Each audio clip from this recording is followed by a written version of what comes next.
So, your business isn't getting any leads. I completely understand. I work with businesses all the time that are dealing with those issues. And let me tell you, a lot of them have the same objection, which is, well, people aren't buying right now. People are buying if you're in any industry from construction to hair care. People want your services. The problem is you're not reaching them in the right way. If you don't know me, hi, my name is Jordan. I'm a marketing agency owner and have been working with people to help generate them leads for service-based businesses all across the US. Now, let me just say, there's a couple different levers that I like to say that people can pull to be able to generate more leads. And I'm gonna be honest, the first one is gonna feel like a broken record because you're gonna hear it time and time again from everyone in the industry. The second one that I'm gonna talk about, really not a lot of people talk about, but could be one of the keys that's actually taking a lot of business away from you. And if you don't focus on that, it could be something that if you keep working on that first lever, could really hurt you if you don't work on that second lever. So let's dive into it. And like I said, the first one, really obvious. And that's, you gotta be doing more outreach. Outreach is key. Now, I'm not just saying you need to go door knocking or putting up signs. This is whatever works for your business. So I'm just gonna go through a lot of them, so bear with me here, but anything from paid ads, so that's like Google, Facebook, Meta in general, so Facebook, Instagram, Reddit, having a website, doing like brochures on doors, door knocking, cold calling. You need to actually be finding and reaching out to your direct customer as much as possible. So the best way to describe this is in terms of like a metric. Let me put that in a different way. If you talk to, say, 10 people every day, and then over the course of the month, that equals out to about 300 people. If you only convert about 1% of those into actual leads, that's only 3 leads a month. And if you don't convert more than half of those, you're sitting at like 1 to 2 leads a month, which really isn't sustainable for your business. You're gonna need to get significantly more leads, and that means that you're gonna need to get significantly more in front of people in your area. Now, this, again, could be through any of the channels that I've mentioned thus far, or if you have other ones that work great for you, use them. But in my experience, a lot of those paid social channels, having a website, using SEO, are really good channels, especially for service-based businesses. Now, not to say all channels are gonna work for you. I think that you're gonna find 1 or maybe 2 or 3 that work fantastic for you, and that's what you need. Do what's best for you and use that. But for many people, testing out different ones, finding one that works well for you is gonna take time. Now, I completely understand that trial and error is gonna be a part of this because I've actually worked with many clients of where we've taken on multiple different approaches and none of them are seeming to work, and then we finally find one that works great for them. Like for instance, I had recently had a client where we had tried Google ads. Google didn't work. Like we had tried both local service-based ads, we had tried paid search, we tried all the different kinds of ads that we could, nothing were working. We moved on to Meta, tried Meta ads, nothing was really working. And then finally, we were like, well, let's try Nextdoor. And funny enough, that was the key that really started turning for them and absolutely exploded the amount of leads that they were getting. And you know what? That's the case. Sometimes we just don't know what's gonna work. And sometimes it's a matter of trial and error because not everything is a turnkey thing for all companies. Some things are gonna really work and some things aren't. Now, I'd be remiss if I didn't say, I work with businesses all across the country. So if you're within the US and are struggling to get leads, I'm more than willing to help you out.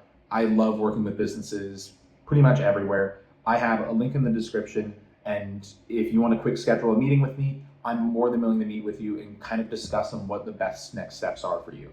Now, with that out of the way, let's move on. So the second big thing, and the one that I really think that no one talks about, and I find it ridiculous that people don't talk about it often, because don't get me wrong, a lot of people really struggle with the first one. If you can't get volume, then the second one doesn't really matter.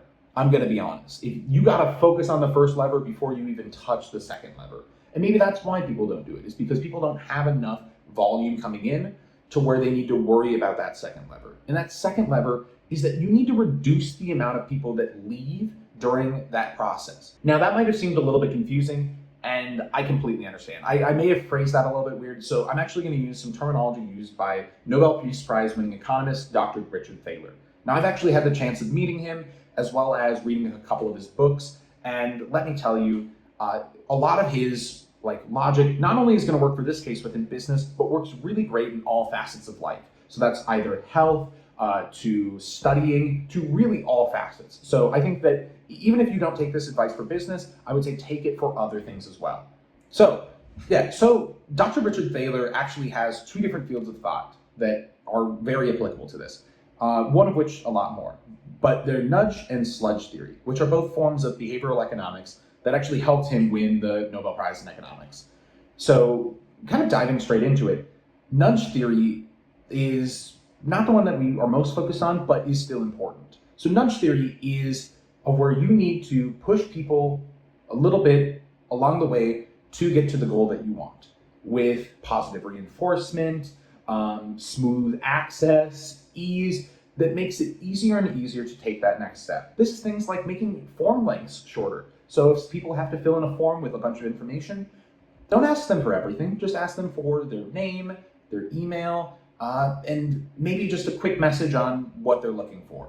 You can get the rest of the information after that. Now that makes it a lot easier for people to reach out to you and will in general help you out. Now there's a lot of things that you can do. You can have a good website that looks clean and is really easy to see and has clean copy. You can have a clean sales pitch if you're outreaching to people directly. You can do a lot of different things that will actually help you out. Even just like clean ads. A lot of things are going to be able to help you out.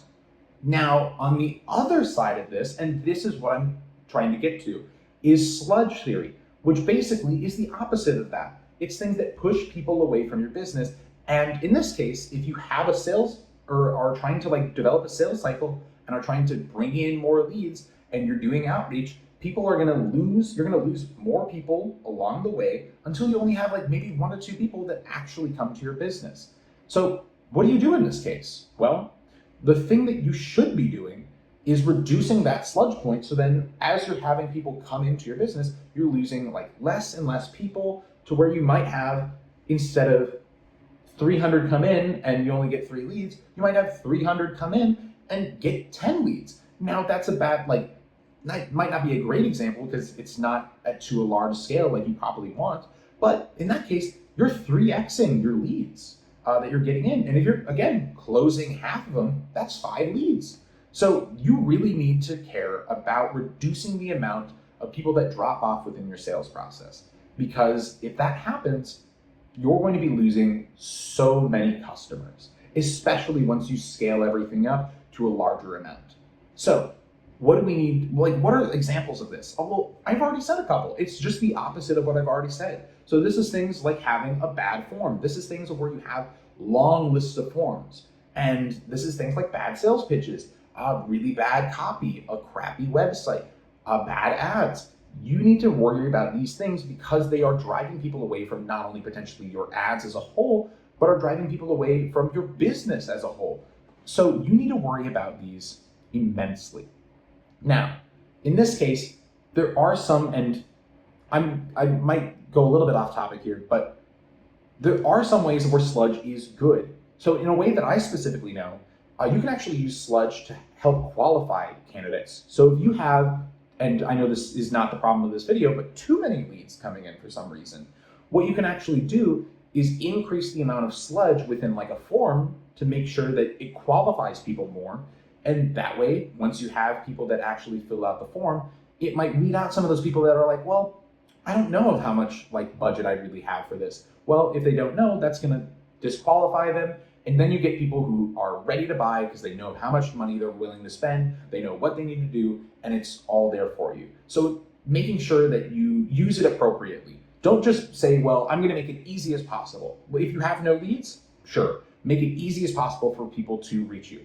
But if you have some leads coming through, you can use sludge to your advantage. But in most cases, you want to nudge people further and further into your lead process. So overall, you need to be conducting outreach and getting people into your business and making sure that they're qualified and ready to work with you. Now, if you're still having difficulty, please be sure to check out